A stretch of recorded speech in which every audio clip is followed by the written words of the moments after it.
Real Exam English, Episode 8, The Environment.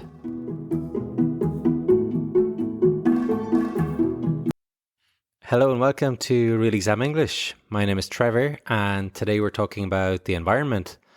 This is a topic that is really rich in vocabulary. You've got some classic vocabulary like global warming, climate change, greenhouse gases, deforestation.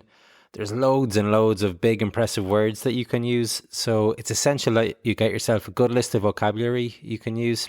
It's also a subject that comes up very frequently in exams, and I reckon every single English book has a chapter on the environment. So it's pretty easy and really important to have lots of practice speaking, writing and reading about it.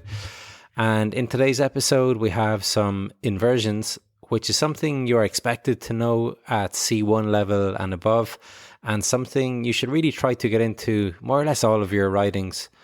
Okay, today we have speakers from the UK, the United States and Ireland.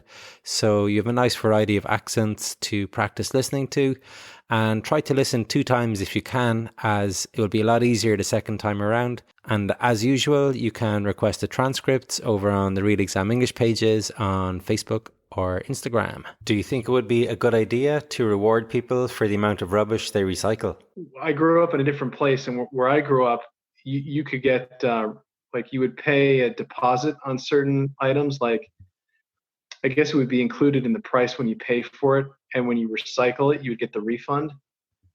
So like for aluminum cans, glass bottles, things like that, you would get the money back for it. I mean, when I was in college, I would pick up all the recycling from our apartment because my roommates were lazy, and with all the money I made from that, I buy myself beer. So I don't know. Yeah, I mean, yes, that would be. I mean, yeah, I think that would be good if you can get rewarded. That would be nice. We have a couple of phrasal verbs here. The first one is to grow up, and this is used for talking about things that happened while you were a child. For example, I grew up in the countryside in Ireland, and we had pick up, which means to lift something from a surface. So for instance, please pick up your pens and begin writing. And you may have noticed that the speaker is from the United States. He said aluminum cans, which is pronounced aluminium cans in the UK, which is quite different really. And in most English tests, examiners don't mind if you use American English or British English, but you should be consistent. You shouldn't change between the two of them. So are young people in your country taught to save energy or protect their local environment? I don't know whether they are taught in any specific sense. I suppose they are. I would say that young people in general, in this country or in any country, at least in the Western world, are aware of these things. So I guess they must have been taught at some time. However, I wouldn't say that they are specifically taught those types of things. I think there's maybe a more holistic approach to it.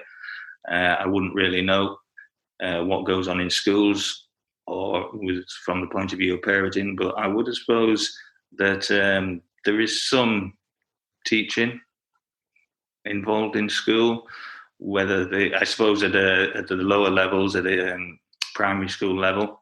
If you were asked to give a talk to young children, what subject would you choose?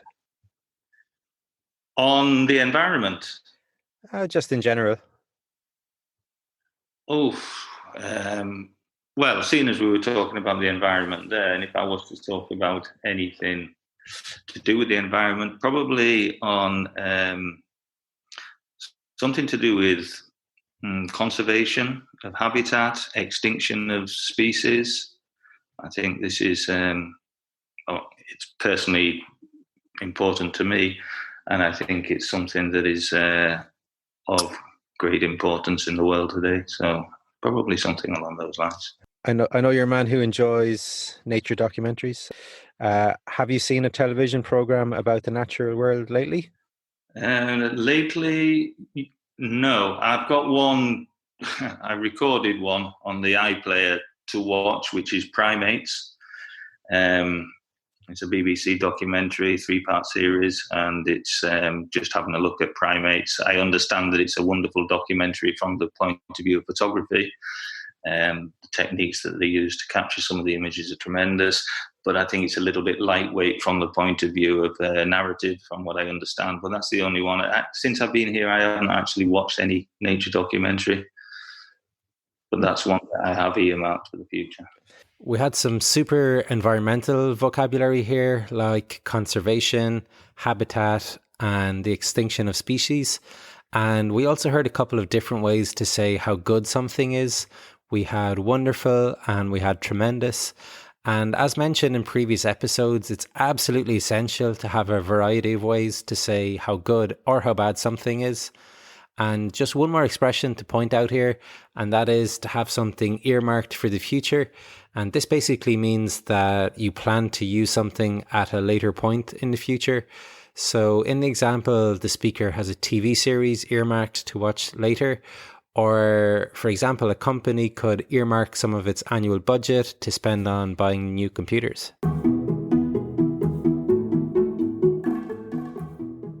Remember, you can get the transcripts for this and every episode on the Real Exam English pages on Facebook or Instagram. And you can also find lots of great grammar exercises there, as well as really useful tips on how to prepare for your exam. And if you want information on classes to prepare for your exam, then you can find that there also. So the next speaker is from London and speaks with what is known as RP, or received pronunciation, and is the English accent you would hear on the BBC.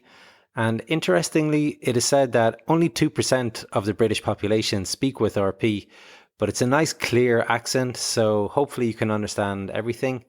That said, the audio isn't great, so if you can't understand everything, then request the transcript over on Facebook or Instagram. And the answer is quite long, but it's so packed full of such wonderful vocabulary and expressions, I think it's worth listening to it all. Okay, here we go. What impact can individuals have concerning environmental issues? I think that individuals can have a number of different impacts with regards to the environment. It really depends on how active people are. But I think there are a number of changes that we can all make in terms of what we buy, what we do in terms of how far we travel, the kind of traveling that we do. Whether we use hybrid cars, electric cars, whether we use bicycles, or whether we get on an airplane regularly or not.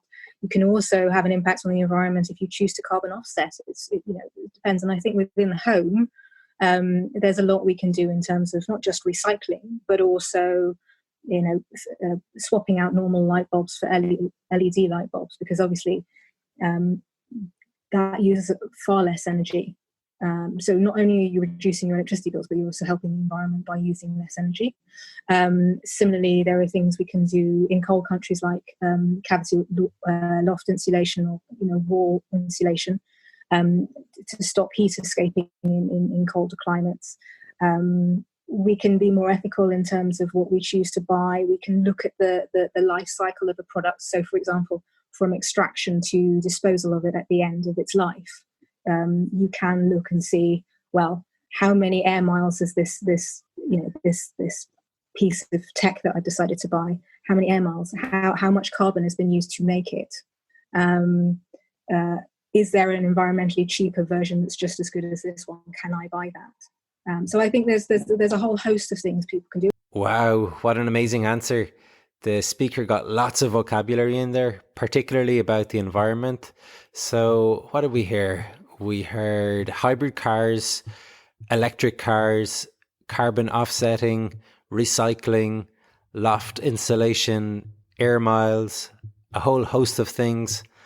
And we also had an inversion in there, which was not only are you reducing your electricity bills, but you're also helping the environment. So inversions are used for emphasis and are a fancier or more formal way to express something. So in an inversion, the standard subject-verb order is reversed or inverted. So for instance, in a standard sentence, you would say, I can play the guitar, and the piano. And inverting the sentence, you would say, not only can I play the guitar, but also the piano. So we inverted the subject I and the modal verb can. And if you're preparing for a C1 or C2 exam, then you really need to know how to do this. So make sure to check it out in your textbook or grammar book.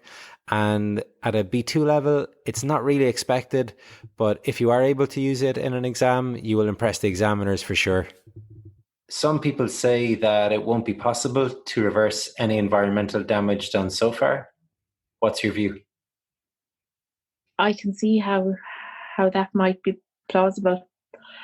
I don't know whether it will be.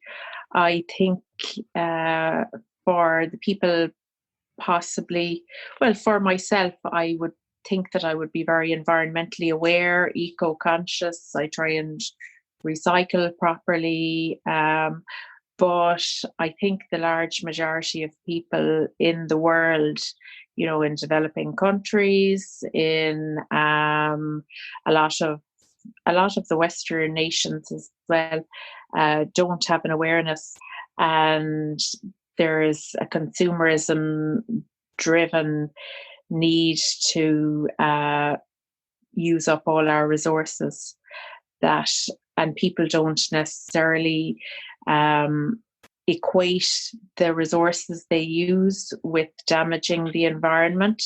They just do it mindlessly. So I wouldn't be optimistic that we can reverse the changes. Charities raise a lot of money for the environment. How helpful do you think this fundraising is? Depends what they use it for. I think lobbying is an important tool on governments. Using that money to do smaller scale, localized work, I think possibly doesn't help that much. I think most of what we need to do with changing the environment is governmental, and lobbying and speaking with our feet are the only things we can do. Some really great environmental vocabulary there, particularly the compound adjectives. So we heard environmentally aware, eco-conscious, consumerism driven, and smaller scale. And if you can get some compound adjectives or compound nouns into your answer, then that will score well with the examiners. So compound adjectives and compound nouns are where you get two words and you stick them together to form a new word. Also, we heard a really good phrasal verb, to use up all our resources, and that means to use the resources until they are completely gone. An example would be something like, oh no, I've used up all of the ink in the printer. I must go to the shop and get some more. And lastly, we heard another great piece of vocabulary, which was mindlessly. And if you do something mindlessly, it means that you do it without thinking or any consideration. So some really nice vocabulary overall in that answer. Lots to keep an examiner happy. That's all the questions for today. Remember to do plenty of practice writing and speaking about the environment, because it's a very common subject. So make sure you have 8 or 10 or even 12 nice pieces of vocabulary that you can use. And it's also a good idea to keep up to date with environmental issues by following them in the news, and also practice using compound nouns and compound adjectives. And if you're at a C1 level or above, then make sure to study your inversions. All right, then, that's about it for today. I would be really grateful if you could like and subscribe to the podcast, and make sure to follow us on Facebook or Instagram for any updates and new use of English exercises. Okay, all the best, Trevor.